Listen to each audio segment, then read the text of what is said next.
Thank you for tuning in to the Cozy Mystery Quartet. I am joined by Wendy Kendall, Susan McCormick, and Linda Hope Lee.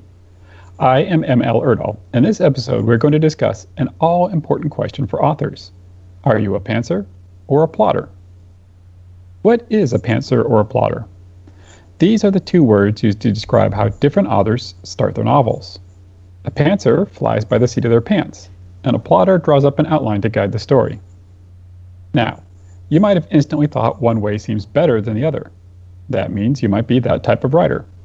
However, there isn't a correct answer. Famous pantsers include Margaret Atwood and Stephen King, while J.K. Rowling and John Grisham are plotters. I think we can all agree that all four of these authors write intricate plots with memorable characters. How do you figure out what works best for you? I recommend writing a brief outline for the first story you have in your mind. Once you put pen to paper, do you throw your outline out the window and take the story in unexpected directions? Then you are a pantser. If you keep steering the plot back to your outline highlights and find that helps keep the story on track, then you are a plotter. The key to figuring out what type of writer you are is determining what works best for you. Once you think you know what type you are, you can dig deeper. Within each category are many subdivisions. Some plotters have 30 or more pages of notes with all major plot points and twists figured out beforehand. Some pantsers jot down a few notes before taking off. What type of writer am I? I'm a third hybrid category, also known as a plantser. I like to write a brief 1 to 2 page outline of my story. This gives me ideas of where to head and uncovers holes in my own work. However, halfway through, I stop and rewrite my outline because I let the story drift in the direction that feels right for me. I find this level of structure and adaptability works best for my writing style. Susan, can you share how you began writing your Fog Ladies Cozy Mysteries? Well, Michael, I have progressed from being a complete pantser to a firm plotter. My first book, The Fog Ladies, poured out over many months from a story that had been building in me for years. When the very enjoyable process of writing the first draft was finished, I read it through and found there were far too few suspects. Then the grueling process started of adding new characters and changing existing characters' personalities. Clues and red herrings had to be placed retroactively, and the story had to be reworked many times to account for the pantser approach. Still, without a set outline, wonderful magic happened, and the characters' lives unfolded without any planning. They did things spontaneously and surprisingly, which is how Chantrell ended up feeding baby Owen chips and Pepsi, much to the horror of the Fog Ladies. A blossoming love story never existed before the words were typed without my thinking. One character put herself on life support and then wanted me to somehow revive her. As the author, I followed everywhere my characters led me, and the story was the better for it. But having learned the hard way, I had a rough outline for my second book. However, I didn't pay close enough attention, and in the first draft, Sarah's friend Helen had a 16-month pregnancy. That caused a lot of rewriting. But I allowed the characters to be themselves. The Fog Ladies visit a women's prison to meet a lady killer, and they encounter unsavory characters who did something I absolutely did not expect. The whole scene was nowhere in my mind when I started writing that day, but ended up with 2 grizzled inmates bonding over pieces of red velvet cloth. Now, writing my third book, my outline is longer, my suspects are in place, the clues and red herrings lined up all ahead of time. Even so, a pile of black rags in the corner unexpectedly became a dog, who ends up playing a large role in the story, which is so much fun. The part of the brain that conceives of these twists and turns is the part of the brain that makes writing a joy. Wendy, what do you think? Are you a pantser or a plotter? I'm a hybrid. I try to take advantage of the strengths of each method. I like to start with an outline of the plot that also includes a sketch of the characters' journeys. And since I write mysteries, I want to know the ending and clues that solve the mystery before I get too far. I outline all this, not in great detail, but in sort of a helpful map that I can refer to. My outline is most effective for me when it's visual.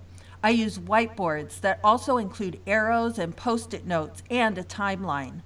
I learned about using a visual outline when I met and interviewed Cheryl Strayed, author of Wild and several other books. This is a method she uses.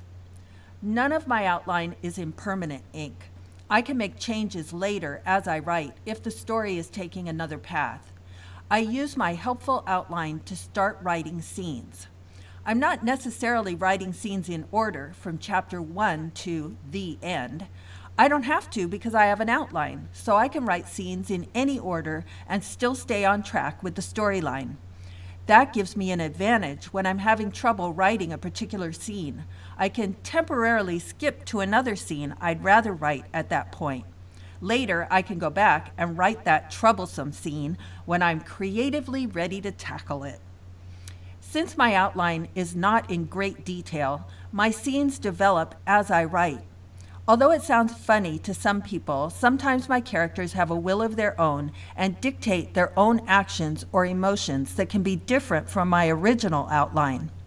Since my outline is general, there's room for my characters or their scenes to expand as they wish. But that's not to say that I allow scenes to ramble.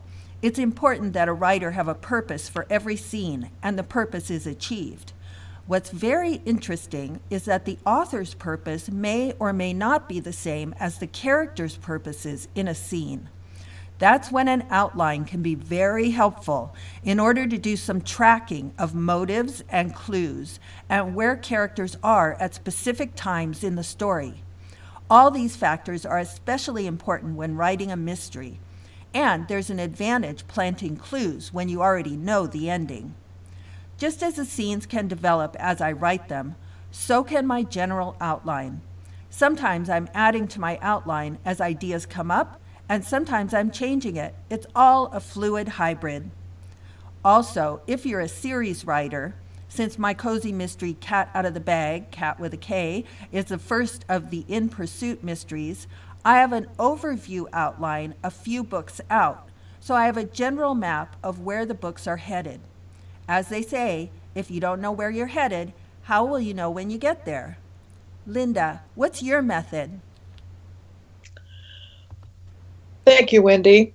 When writing a cozy mystery, I'm a combination pantser and plotter, but lean more toward being a pantser. As a plotter, I know beforehand the setting, the sleuth, and the first victim. I say first victim because often my cozies have a second murder committed later in the story. At this early stage, I rarely know who this person will be. After determining setting and victim, I identify the people in the victim's environment.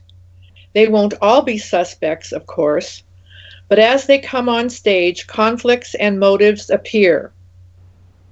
Even after the suspects are identified, I don't know who the actual murderer is.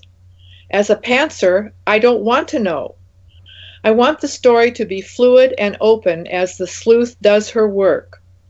I want to discover the culprit along with her. For me, the discovery is a big part of the fun of writing the story. Being a pantser means relying on my subconscious mind. I believe the story is there. All I have to do is bring it to my conscious mind. The best way for me to do that is to sit at the computer with my fingers resting on the keyboard. This position signals my subconscious that I'm ready for communication. Do I sometimes get stuck? Absolutely. But eventually the answer is revealed in an aha moment, and my fingers fly over the keyboard once again. Admittedly, being a pantser is often frustrating, and I sometimes envy my fellow writers who have the story all plotted before sitting down to write. But if that were the case with me, I probably wouldn't be interested in writing the story.